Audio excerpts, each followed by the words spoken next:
So thanks for coming. I'm Dr. Jackson. I'm with College Prep Professionals. I also work at GGC.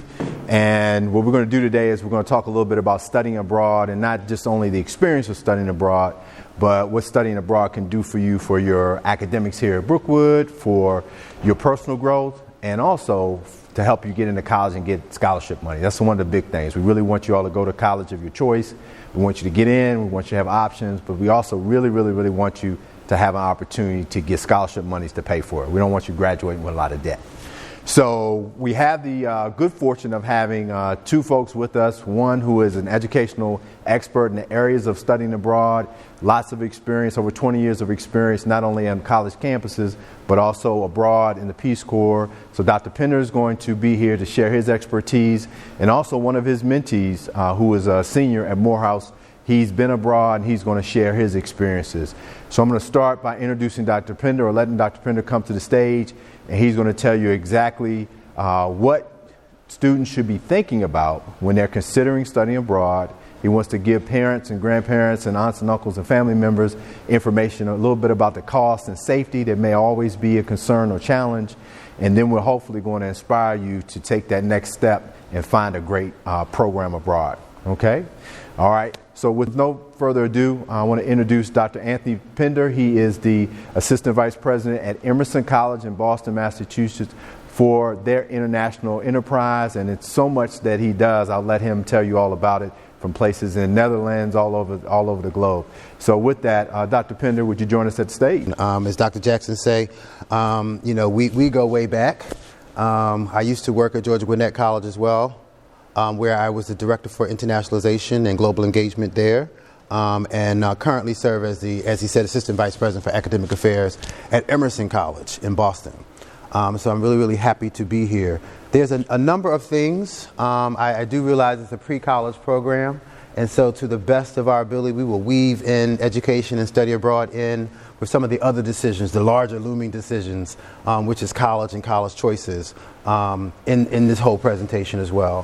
One of the things I want to begin with is the breaking sort of a myth about education abroad and studying abroad, just period. We were having a sidebar conversation about the kinds of things that you can do to strengthen your application to college. And then we were talking about some of the things as well while we were waiting for this conversation to begin. And the thing about studying abroad is really the global competence piece.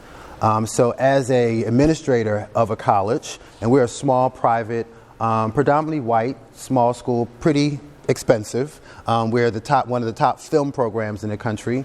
We're also the top journalism program right now in the country, and that's even over Columbia and University of Kansas City, Missouri. So very strong programs in the arts and communications. And one of the things that when you're in a position as a college to be selective in your admission process, you look for some key things. And right now, higher education in general are looking for service commitments on the part of students. So what kinds of community service are you doing, right? Vis-a-vis your church or Boy Scouts, Girl Scouts, or in your community, the local boys club and girls club. So how are you serving others? And all this hangs on the notion of leadership. Are you a servant leader, right? Because that's when we think about what we want our community of freshmen to look like, right? We want the athletes, right? We want the gifted academic folks.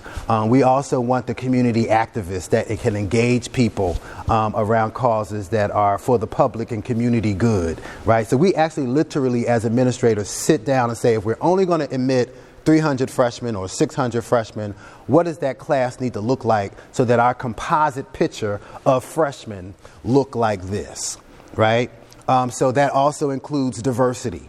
Right? So at a school like ours, we admit probably 700 freshmen a year, right? We have about a 9% of our student population is our students of color, right? And even in that low 9% is factored in our international students who come from all over the world to come to our school as well, right? So all of this goes into this dynamic or in this math of trying to decide who gets to be a freshman at Emerson, right? And so leadership, community service is one thing, right? Obviously, academic excellence. So the highest GPA you can get and obtain while you're a high school student is critically important, because as I told my sister here earlier in our conversation, if you don't have the grades, this whole rest of this conversation is mute.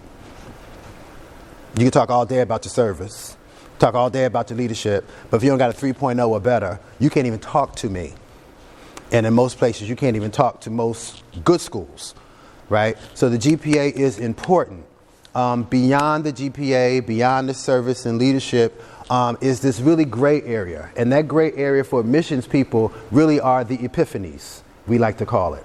And an epiphany is we meet a young woman who has traveled to Argentina, who already comes to us speaking certain languages and has studied abroad, or has a unique perspective that is revealed through her essay, and just intellectually is just far and head and shoulders above other people. And it's just obvious in what we're reading in her essays, just very mature. Her intellectual acumen is just jumping off the page.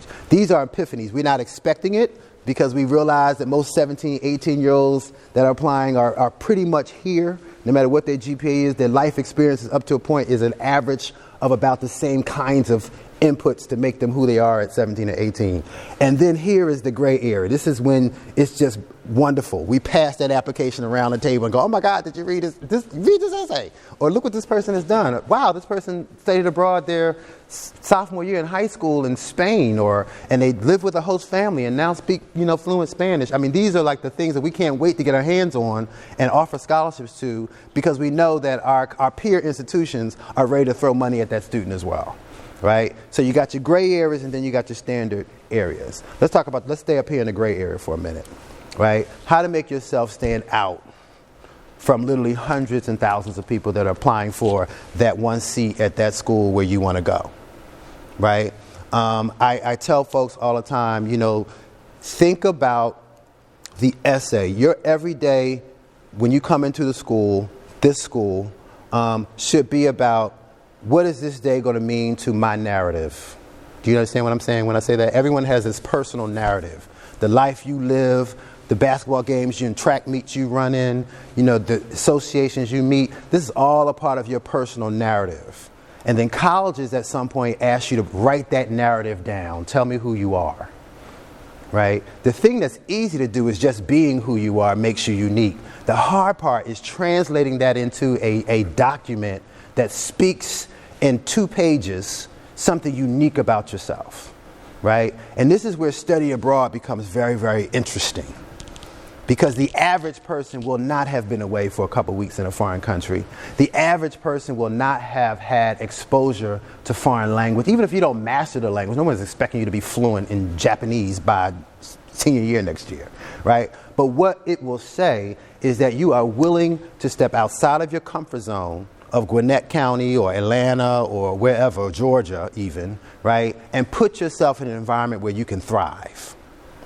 So that's also the gray area piece. And the fact that you will know how to do that at 17 or 18, or start practicing now how to do that, so when you apply to colleges next year or this fall, right, keep that in mind. So all of this is about how effective you can be at laying that narrative down, almost like laying down a track, right? You're going to lay this down, and this is going to be who you, this is the masterpiece of you, right? So it captures the sports, it captures the academic stuff, it captures the leadership, it captures the community activism stuff, it captures, you have examples in there of when, there was something you wanted to do and mom and them said, no, I don't want you to do that. And you did it and it was successful and you won mom and them over by how successfully you managed to thrive in that situation, right? This is the gray area piece. Right? And the reason why I'm harping on the gray piece more than I'm harping on the academic piece is because I can't control that for you. Mom and dad and uncles and whatever, they can't. You the one that got to take those exams. You the one that need to study. You know how much time it's to study translates to an A versus an F. So that's you. So that stuff, you got that. But the gray piece is stuff that I don't think many people come into auditoriums of high schools to talk about. Right, that's who we want. We want as many gray area students as possible. We want our senior class to graduate gray area folks, because when they graduate from us, then we get to call them alums. They give back to us because they're successful. We have a hand in that, right? Okay, and that's the piece I want you to think of. Think about this from this point on as I am writing my narrative. And what is that going to be? And for every moment that you have an epiphany to yourself between now and senior year, right, write those epiphanies down. When something happens to you, remind your mom, say, Mom, make a note of that. This was a special day. And you don't even got to really write it all out beautifully at that moment. Just remember the special moments, right? Because I guarantee something happened there. You know how sometimes you know something happens on the court, and you're like, oh my God, you did that, girl. You know, you feel that something special just happened. And sometimes what do? We think about it, we pat ourselves on the back and we keep on going. By this time next week, you have forgotten that special moment. I guarantee you, you start recording those special moments as they happen when it's time to sit down and write an essay, and you got a journal full of special moments, and you recount how you felt at that moment, how it felt to get an A in a class that has been wearing you out all semester, and you finally get an A.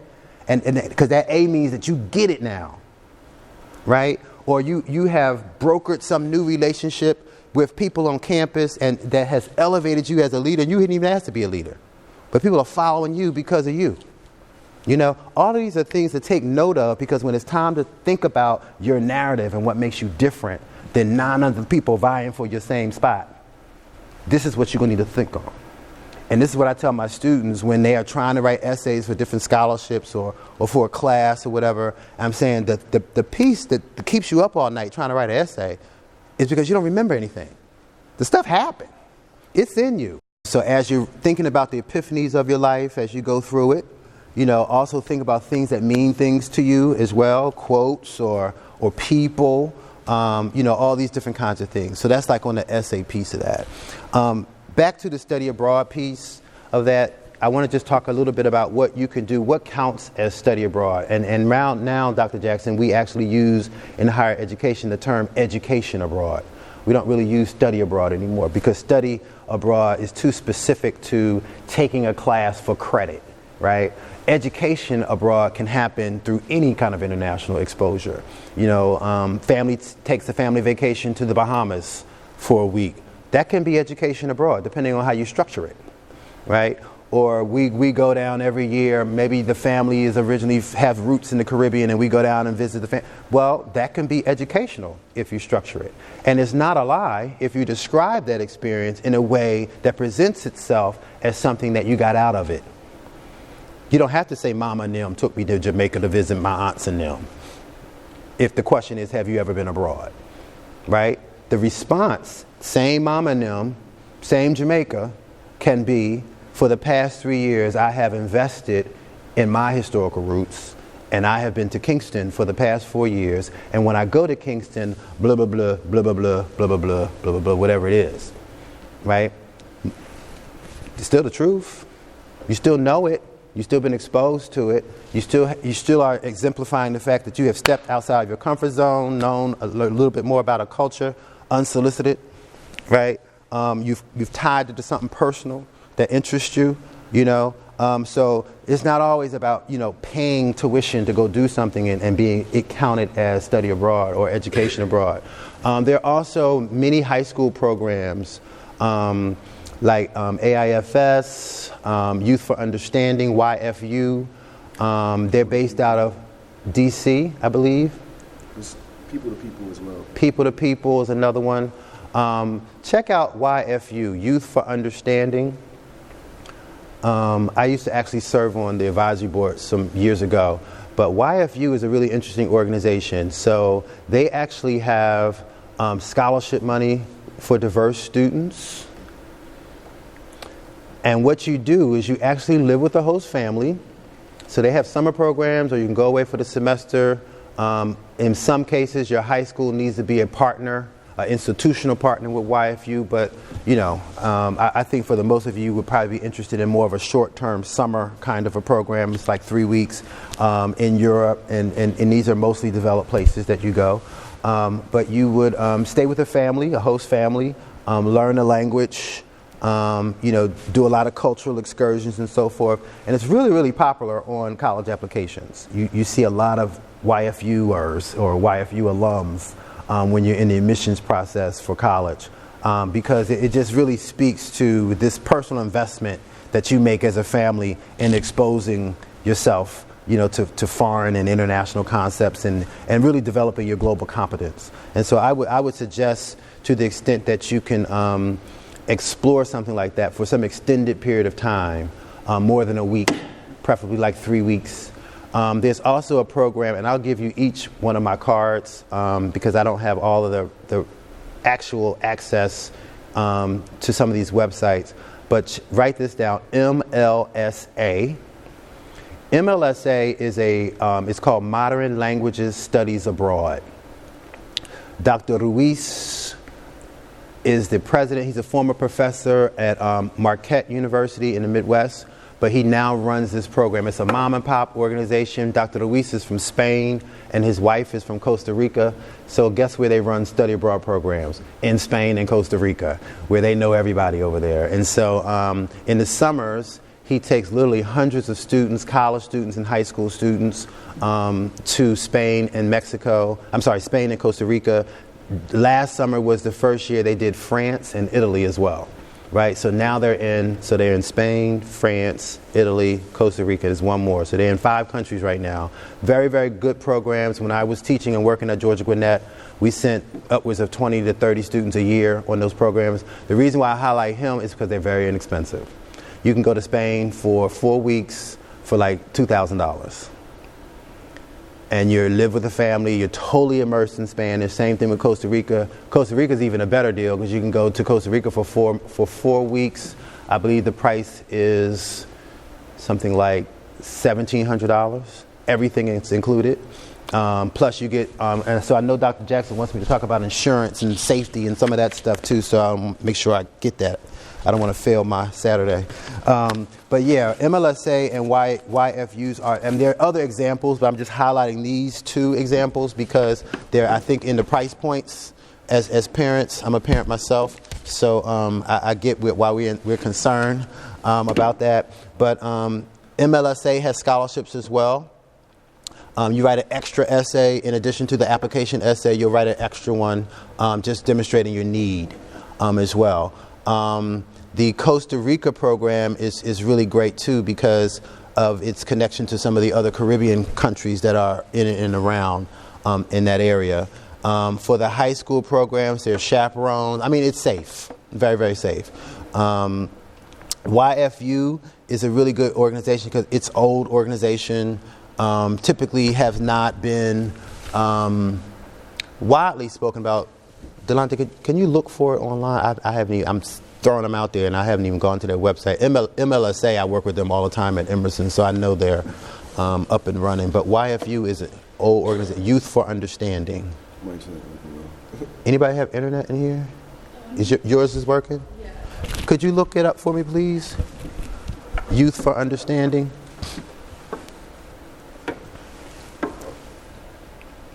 So some of the things to pay attention to regarding these study abroad opportunities, you can clearly obviously go to any kind of search engine and look up high school study abroad or high school education abroad programs. You definitely want to look at summer programs. You definitely want to consider, like I know you're interested in taking some summer school classes this summer here at Brookwood, so you might want to just first look at what are the dates that you need to be here, and then look for programs that'll work with you in tailoring a program specifically designed for you. That's why I'm really promoting MLSA, and I will definitely give you my card, so when you do make contact with Dr. Luis, you just let him know that Dr. Pender told you to do so. I do that to him all the time, and he's prepared. so that'll be, and he will create a program around your availability. He has programs as short as 2 weeks, all the way for the whole summer. He also has programs over the winter session break. So we have programs that start like 2 days after Christmas and go all the way till it's time to come back to school. And that's a really attractive time for a lot of people because it's cold here, but it's nice and warm in Costa Rica. So even at our own school, we had a bunch of students who just went down. They just wanted to learn Spanish and they wanted to do like a service project. So they did some volunteer work with some churches and some community people there and just learned Spanish all day long and did service, you know. So like I said, he's very, very flexible, very easy, wonderful person to work with. Yep, so I'm just going to read the front page of their website. So Youth for Understanding advances intercultural understanding, mutual respect, social responsibility through educational exchanges for youth, families, and communities. So like MLSA, Youth for Understanding is also a kind of program where you can go as a family, right? And that's the thing I love about both of those programs, which is why I'm really promoting these two shamelessly, because they're one of the few kinds of study abroad outfits that allows a family to take part in it. Especially when you think about the ages of high school students, it makes sense to have the family together, experiencing the program and whatever. So Youth Understanding is really wonderful for that, and MLSA is as well. I'm going to have Delonte come up a little bit because we met actually last year at a conference that we both were a part of, invited separately to speak. And as soon as they said Morehouse, as a Morehouse alum, I just immediately perked up. And we've been, I think he's mentoring me more than I'm mentoring him. But I'll let him tell you a little bit about himself. But he is a senior at Morehouse, also started his own company as a result of studying abroad his junior year in Argentina. And he'll tell you more about his company, Black Beyond Borders. So without further ado, we have Delonte. My name is Delonte Guatu. I am a graduating senior at Morehouse College, studying sociology from Washington, D.C. And prior to being at Morehouse, I had gone abroad before. My first time going abroad was in the 6th grade. I went to Guatemala, for a volunteer trip at an orphanage. So I was there for 10 days. And as a 6th grader, probably like 10 years old, something like that, I don't remember. I remember coming back home and being frustrated with my family. Like, why are you guys complaining? Like, what is it to complain about? Because I was at an orphanage. These students, the children don't know who their parents are. And Guatemala is very much so a developing nation. And so we have a nice house in D.C. and I just been in kind of the bush, not really, but for the past 10 days, I come back home. Our lives are really nice and dandy compared to theirs. So I went back to Guatemala the following year to do the program again. And then during my junior year of high school, I went to Honduras because my school has an exchange program with a school down there. So that was my 3rd time going abroad. And now, older, I was about 17 years old at that time. I was really better understand what it means to go abroad, what it means, what the process is, what does it mean? What does it mean to me having friends all across the world who I can call on and depend upon? So I went into college. I chose Morehouse because I went to Menominee White independent school in D.C. And so I wanted to have a different kind of cultural experience, having been to that school for middle school and high school, switching it up. So I went to Morehouse, but I also went into Morehouse with the idea that I wanted to study abroad. So it was already in my mindset. So I went to Argentina, and I didn't really choose the country. She kind of chose it for me, which is good. In Argentina, it's not really on our map, I think, as Americans, as a place to go. It's far south. Well, I was in Buenos Aires, which is the capital city. It's kind of like Buenos Aires, its own little country than the rest of Argentina. Buenos Aires is about 3 times the size of New York, so you can imagine just the density and size and population. But also being there, I didn't find anyone who looked like I did in Argentina. And so I tried to research before, but having been to Guatemala, I guess in my mind I had the stereotype that they're all kind of the native Latino look. I get down to Argentina, look like Europeans or white people to me, and I'm like, what's going on here? And their dialect is also very different as well. And so having been taught, I guess, the regular Spanish dialect, I get down there, their accent's different, dialect's different, the whole entire. So my world is just flipped upside down. And I arrive, I know absolutely no one. But my goal while being down there was to become truly fluent in Spanish. So, another side note, I went to bilingual elementary school for 4.5 months. So that was also a thing too. Do I go for a year or for a semester? I should have did a year in retrospect, but I wasn't that comfortable in my mind going abroad for a whole entire year. But I went to bilingual school. I knew Spanish, but I wasn't comfortable enough to say that I was fluent in Spanish. And so being down there, being immersed, being forced to speak Spanish, having friends who only speak Spanish, it was for the host family. She spoke English, but just my ability to go out there and meet people who not a lick of English, you know. And I'm still in contact with my friends till this day. I talked to them last night. And being in a space where no one knew me and I did not know them, it was a time for myself to also reinvent myself in a different way, because I didn't have this kind of prior baggage in my life following me there. So kind of just where I am now in college. I went abroad as a sophomore. I created an organization called Black Beyond Borders, kind of as a response to the amount of African Americans who study abroad. So I'll ask this to you all: what's the percentage you think of African Americans who study abroad as college students? Just African American? Yeah. 1%. Higher than that. Higher than that. Exactly, 5.3%. It's 5.6 actually now. So when I was doing my research as a sociology major, I was writing a paper. I didn't know that. I'm like, only out of everyone who studies abroad, it's very low for the whole entire number anyways for college students. But I did that number 5%. And it just went above 5% in the past couple of years. I was like, why is that? Why are we going abroad? And what happens to the person? What happens to their identity by going abroad? What is that process internally that we don't speak about? So my organization really is for us to come together as a community and speak about that process. So you being an African American in the space may be very different just due to the socio-historical notions that we bring with us in different spaces around the world. So it doesn't matter really where you go, but being very aware and critical of your identity and how it shapes throughout that experience. So for myself, being American, yes, but my father also being Nigerian and going to these spaces, what does that have to do? What does me being able to be bilingual in Spanish have to do as well? And how can that really propel me into my career? So as a graduating senior, what am I trying to do next? Still working through that, but definitely trying to have a career in international education and realizing, I think we talk about a lot of the intangibles, the things that we can't put a dollar sign on, and what study abroad can do for you as a student, and the confidence. When you're away for 5 months by yourself, mom, dad, uncle, no one's there to help you out, you're forced to grow and adapt in ways you can never, ever, ever imagine. When you come back to the States, honestly, a whole new person in a lot of aspects. I'll finish with this piece that I gave you, that card. And, you know, Dr. Pender talked about the gray area. A lot of educators have their own terminology for it. And I've had some students in here with us today who've taken the class that I have for juniors, and we talk about how to stand out, how to become more competitive.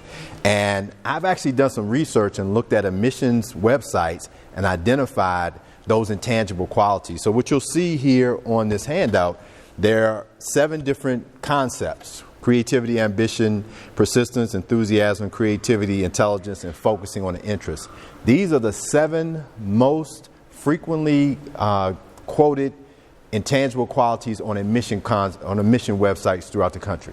Okay, so these are the things they're looking for. So when it comes to what's your narrative, so is your narrative being persistent? Is your narrative being ambitious, getting out of your comfort zone? So when you write that essay, or when your teacher writes a recommendation, that he or she can also look back and say, Adora is incredibly creative, not only on the basketball court, but in her ability to solve problems, in her ability to bring people together, in her ability to organize. And these are the things that'll help you stand out. And so, as Dr. Pender mentioned, we could be talking about a number of things, but education abroad and taking, whether it's 2 weeks, 2 months, or even a year, to step out and do these things will, I think, give you an experience like none other. Their leadership, you could be an Eagle Scout, you can be the valedictorian, you can have a perfect score on your SAT. But I don't think anything is as rich or as transformative as going away, being on your own, and having to face every challenge, barrier, and opportunity that's placed in front of you. Now, that takes some courage. It takes confidence. It takes your parents to believe that it's going to be okay, that you're going to be safe, and that you're going to make good decisions. But all the things are possible. So one of the things I want to do is make sure that you don't get scared off by any 1 or 2 bad reports or anything that happens, because any of those things can happen right here in Atlanta on any day of the week. Here in Gwinnett, it can happen. So I'm really appreciative that Dr. Pender and Delonte, sharing their time with us. I hope you got something really important in it even if you don't happen to go, that you at least understand how valuable the opportunity is. So I want you to have this just so you'll know that when it comes time to write those essays, you shouldn't be all over the place. That essay ought to drive home one thing that's unique and special about you that you're able to build through everything you do in the classroom, in your community, and possibly even while you're abroad, that they're able to come away. If the three of us are on that admissions committee or on that scholarship committee, we're saying this person is so enthusiastic, they would change the classroom here at this college. They would change the way we think about being a student at this college. And that's what it's going to take, because we've sat on these committees. I know Dr. Penn and I, we sat on these scholarship committees. Everybody looks good on paper. The only thing that really differentiates you is your recommendations and that essay. And this is your opportunity to really do that. The value that you get from being abroad, the culture, the language that you learn, and no one can take that away from you. And it's been a really eye-opening experience for me, and I thank Dr. Jackson for being here. The presentation really helped me understand how you're able to do both, take a language in a foreign country and focus on school at the same time. And really, I was really interested in trying to do both, and how trying to take probably Spanish or Germany as one of my languages while I'm in college. It was really interesting to me. I liked how the speaker took abroad while he was in the 6th grade, and it was really surprising to me, because you'd have to be really mature trying to focus on school and taking a foreign language or helping an orphanage while you're at that age. It was really surprising to me. I liked how the speaker or administrator from another college was speaking on how you can focus on taking abroad from certain places, and also how you can take it over the summer and focus on how you can take it over a semester of time, and also or you can't take it for a certain amount of time, or it's gonna really be hard to focus on your schoolwork in the U.S. at the same time. I really liked how he gave us advice on how to do it, and also how to manage your time wisely with it. I learned a lot from this. It's nice to finally talk about topics of studying abroad, and it was really enlightening, and I'm really excited for the future. Gosh, what stuck out for me was, the conversation really forced us to think about not just for next year, but also for the next 4 years, and to think about it in a sort of a compartmentalized way. How do we get our kids to think about their actions and contributions in a way that's going to reflect their international acumen, as well as their academic prowess. So I really liked the session. It really got us thinking not just about next year's subject, but also about next year's country and where we're going to go and what we're going to do and how we're going to demonstrate service and that type of thing. So definitely a great session. Definitely gets the wheels turning, and I would definitely encourage anybody to come and check it out. The thing that stuck with me from today's presentation was knowing that you can study abroad in high school as well as college and still be able to graduate on time, and it wouldn't mess up any of your plans for your future.